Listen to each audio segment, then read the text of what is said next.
এখানে আসলে প্রতারণার মাধ্যমে চিকিৎসা সেবা দেয়া হচ্ছে এবং অ্যাকচুয়ালি বিভিন্ন যন্ত্রপাতি থাকলেও প্রকৃতপক্ষে এখানে ভুয়া রিপোর্ট দেয়া হচ্ছে, যেটা ডেপুটি সিভিল সার্জন মহোদয় নিজেই নিশ্চিত করেছেন। আচ্ছা, আমরা যেগুলো আছে যেগুলো মেশিন ওগুলো তো নামগুলো বলেন, আমরা ডেপুটি সিভিল সার্জন মহোদয় এবং সেনাবাহিনী এবং পুলিশ সদস্য সহকারে আমরা এখানে জমজম ইসলামিয়া হাসপাতাল ঠনঠনিয়া ইস্পাহানি মোড়ে একটি মোবাইল কোর্ট পরিচালনা করি।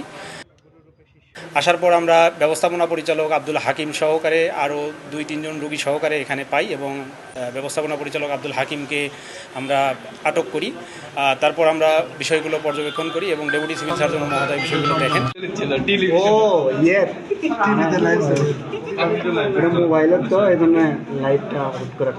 আমরা যখন বিভিন্ন বিষয়ে জিজ্ঞাসাবাদ করছি এবং বিভিন্ন বিষয়গুলো আমরা জব্দ করার প্রক্রিয়া হাতে নিয়েছি, তখনই ইতিমধ্যে হচ্ছে আব্দুল হাকিম, যিনি ব্যবস্থাপনা পরিচালক পরিচয় দিয়েছেন, উনি ইতিমধ্যে আমাদের হাত থেকে আর কি ছুটে পালিয়ে যান।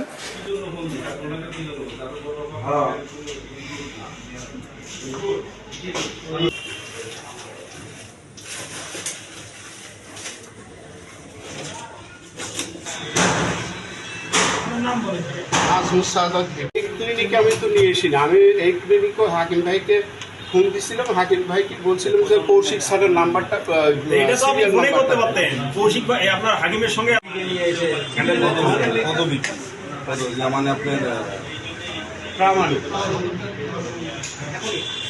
আমরা হচ্ছে যে তার নামে রেগুলার মামলা দায়ের করব থানায়। আর আমরা কিছু বিষয়ে জব্দ করেছি, কিছু যন্ত্রপাতি সহকারে আদার্স কিছু বিষয়, যেগুলো আমরা ডেপুটি সিভিল সার্জন মহোদয়ের জিম্মায় প্রদান করেছি।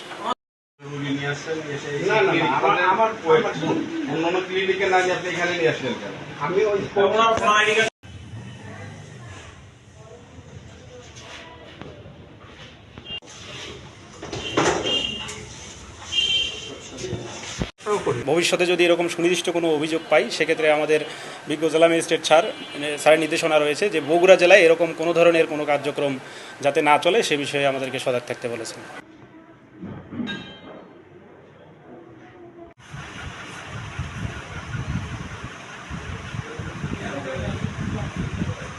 ধন্যবাদ। আপনারা যেভাবে দেখেছেন এখানে এসে, আমি ঠিক একইভাবে এখানে এসে দেখলাম যে এখানে কিছু সরকারি ঔষধ, কিছু আইটেম পাওয়া গেল।